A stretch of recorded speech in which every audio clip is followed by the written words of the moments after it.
Mike Luke is known as Mikey McNuggets, brother. How are you this morning? I am doing well, Earl. The sun is shining. The Cavs have Donovan Mitchell, and we have ourselves a series again, my friend. Yes, and I hate to do this to you because I know how you are personally, but to all the listeners out there, my man celebrated his birthday this past week. This is birthday weekend. Hody hit it. You know, you won't tell people how good you are, so I got to tell them for you. When you looked at this game yesterday, what was the number one thing that stood out to you as to why the Cleveland Cavaliers dominated the way that they did? Two things. One, just getting the guys back, or we talked about it last night on our postgame show.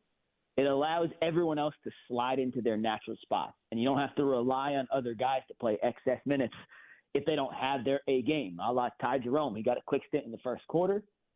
Usually he starts the second quarter. Well, Sam Merrill took his spot. And why? Because you had Darius Garland, who, even though he was in foul trouble early, was there to alleviate some of the ball handling duties. And with Darius being back, and with Evans' offensive ability, and with DeAndre Hunter back in the mix, it allowed Donovan Mitchell to be more of a facilitator early and then a killer late. And that is why the Cavs were able to put a beat down on the Pacers last night. It also doesn't help that they offensive rebounded incredibly well. They've done it all series. And if Cleveland could start making some threes, Earl, this may not be all that competitive down the stretch. When you look at every metric in this series, outside of three-point shooting, across 3 games, and despite the fact Indiana's up 2-1, Cavs have outplayed Indiana in every facet except three-point shooting. Can I run through some stats for you real quick? Let's do it. Always, man. That's why you here. Through 3 games, Cleveland leads the overall rebounding battle 142-124. They lead the offensive rebounding battle 45-22. Cleveland has forced Indiana into 48 turnovers. Cleveland's only committed 35 of their own. Total field goals attempted. Cleveland has taken 40 more shots than Indiana. Points in the paint. Cleveland 180, Indiana 136. The difference, and the reason why Indiana, not Cleveland's up 2-1, is Indy's made 5 more threes than the Cavaliers. Cleveland was the number 1 rated shooting team from beyond the arc in the regular season. They've run into some bad shooting luck. They haven't generated as much quality looks with some of the guys being out. But other than the 3-point variance, Earl, the Cavs have actually outplayed Indiana for the majority of this series. And if Cleveland could even get close to their regular season average from 3, and it should be a lot easier with Darius and DeAndre back in the fold, and hopefully Ty can find his offensive rhythm. Donovan's been abysmal from 3. He's been great everywhere else. It should favor Cleveland heavily moving forward. So you saw the Cavs implement a little bit of a 3-2 zone late, and Pacers tried to shoot out of it, not great success. Can you talk me through a little bit about why Kenny Atkinson went with the 3-2, and if we're going to see that a little bit more, and maybe how that's going to help out? Yeah, I don't remember, and I could be wrong, but I don't remember seeing the Cavs use a 3-2 zone all regular season. They used a ton of 2-3, but they didn't bring out the 3-2 until last night. I have a weird suspicion, I can't confirm this, just my guess, that the Cavs had put this defense in sometime during the regular season and were waiting to unveil it against Boston in the Eastern Conference Finals. But because you're down 2-0 in a must-win game on the road, they busted it out in the second quarter. And by my unofficial tracking, so don't quote this number, I thought Indiana was 1 for 8 from 3 against the Cavs 3-2 zone. They put Mobley at the top. They put DeAndre Hunter at the point, which with their length and size just creates all sort of chaos and havoc from passing lane perspectives for Indiana. And they utilized that 3-2 zone against their second unit. When it was Halliburton was on the bench, that's when they brought it out. When T.J. McConnell was running the point, and as good as McConnell can be for a backup point guard, he's by no means Tyrese Halliburton, and he's not a 3-point threat either. So it played right into what Cleveland wanted to do. I fully expect to see it again in Game 4. I think the Pacers will be much more prepared for it. Rick Carlisle's a good coach. It's now out there on tape. He'll make certain adjustments. But Indiana's a tough team to guard man-to-man with as many offensive threats as they have. If you go to that 3-2 zone with the size at the point in Mobley or Hunter, I don't think Jared Allen will be up there. It'll mostly be those two. It forces Indiana to play a slower style of offensive basketball, which is counterintuitive to what they naturally want to do. And if you can throw Indiana, or any team, frankly, out of what their number 1 primary option is offensively, you've won as a defense. And maybe they won't shoot 1 of 8 from 3 again against it, but it at least slows down the game and gets the pace of the game back into Cleveland's favor, not Indiana's. Mike, 2 straight 40-point games, 5 straight 30-point games. averaging 31 points per game in this playoffs. For his career, he moved up to 6th all-time, 28.5 points per game, the 6th highest mark in NBA history. Just how special was Donovan Mitchell? He's incredible. And the only reason the Cavs even have a fighting chance in this series with the guys being hobbled is because Donovan Mitchell is doing things that no other Cavalier outside of LeBron James has ever been able to do. I saw this stat on ESPN last night. Donovan's just the 4th player in NBA history, the entire history of the league, to average 40 points, 5 assists, and 5 rebounds in the first 3 games of a playoff series. The other 3 to do that, LeBron, Michael Jordan, and Jerry West. We're talking about elite all-time NBA players. He has the 3rd most 50-point playoff games ever, Earl. He has the most 45-point playoff games in the last 5 seasons. He's the only player with back-to-back 40-point games this postseason. Donovan is going to make All-NBA first team. He should be in the MVP discussion on the back end of the ballot. He's not up there with Jokic and SGA in terms of MVP voting. But what he's done this postseason and what he's done in the postseason throughout his career is why you trade every asset the franchise has in order to get a guy like that. Because when push comes to shove back against the wall, you need someone special to be able to carry you through tough times.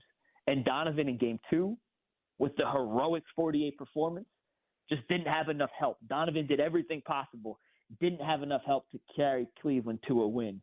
And you saw in Game 3, you got 90% of what we got from Donovan in Game 2. He made more threes. He got more open looks. I still don't think he has the elevation on his pull-up jump shot that Calf is showing its injury issues on the pull-up jump shot. But when he gets his feet set, he was 4 of 6 last night, and all those came off extra passes.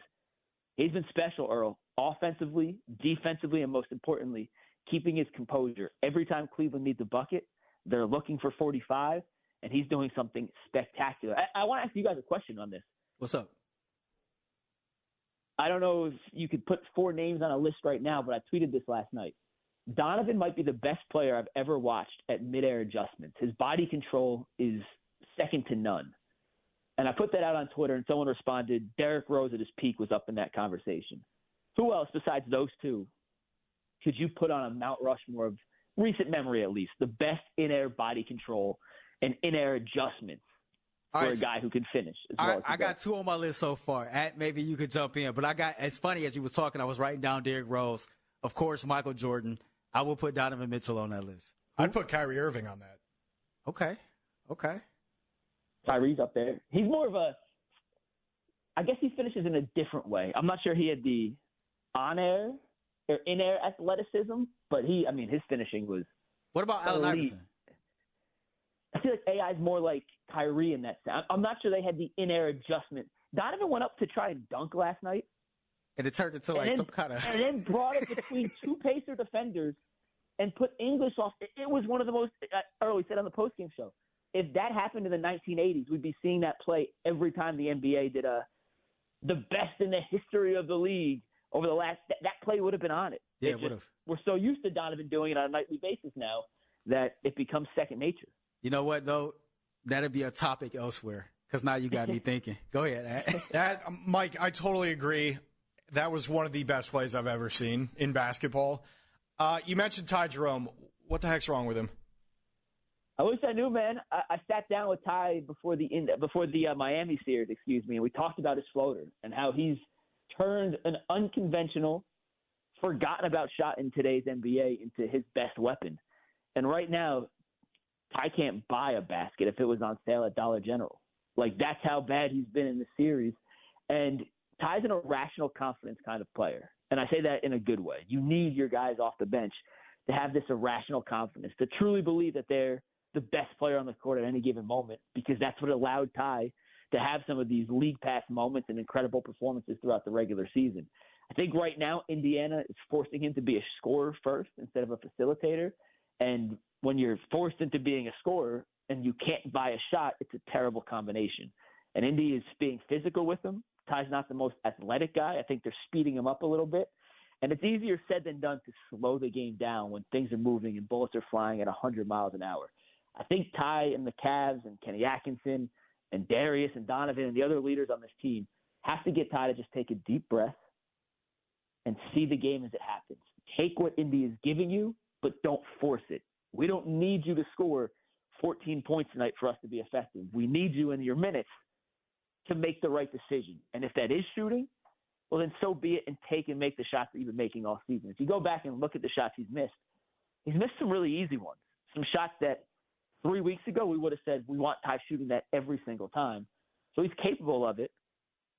He's played well at the highest levels in college, but this is his first real NBA playoff run. Sometimes I don't want to say a line from Jared Allen that has a bad connotation in Cleveland, but sometimes the lights are incredibly bright. And right now, Ty has not lived up to the moment, but I wouldn't completely write him off. I think we're going to get a really good Ty Jerome game here, either in Game 4 or Game 5, because he's due. Frankly, he's due. So we know Donovan Mitchell was the hero in Game 3. Who was your unsung hero for Game 3? Max Strus. Max Strus has been the unsung hero the last 2 games. Max Strus has done every single thing you could have asked for. And last year, Max Strus was miscast in this Cavaliers rotation under how J.B. Bickerstaff played. He was their third scoring option. Max Strus is not your third scoring option. Max Strus should not be your third scoring option. Max Strus should be a guy that plays off the bigs and is constantly moving, keeping the defense in rotation, crashing the glass. Earl, he had, I believe, 7 rebounds, 7 assists last night, something like that. And he had a similar stat line in Game 2. He leads the series in three-point makes with 11. He's shooting the ball better, and he's giving the Cavs an extra set of hands from an offensive standpoint in terms of playmaking. But more importantly, he's face guarding and picking up Tyrese Halliburton from 94 feet.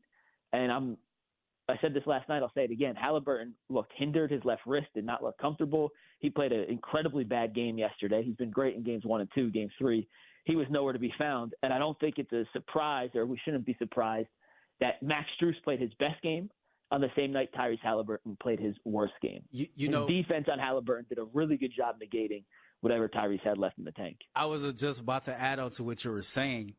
Max Strus came out there, set the tone early on both sides of the ball. Within the first minute, he hit the opening shot, a three-pointer, and literally was right there in Halliburton's face on the very first inbound pass. And it let you know right there, I'm about to be all up in your you-know-what for the entirety of this game.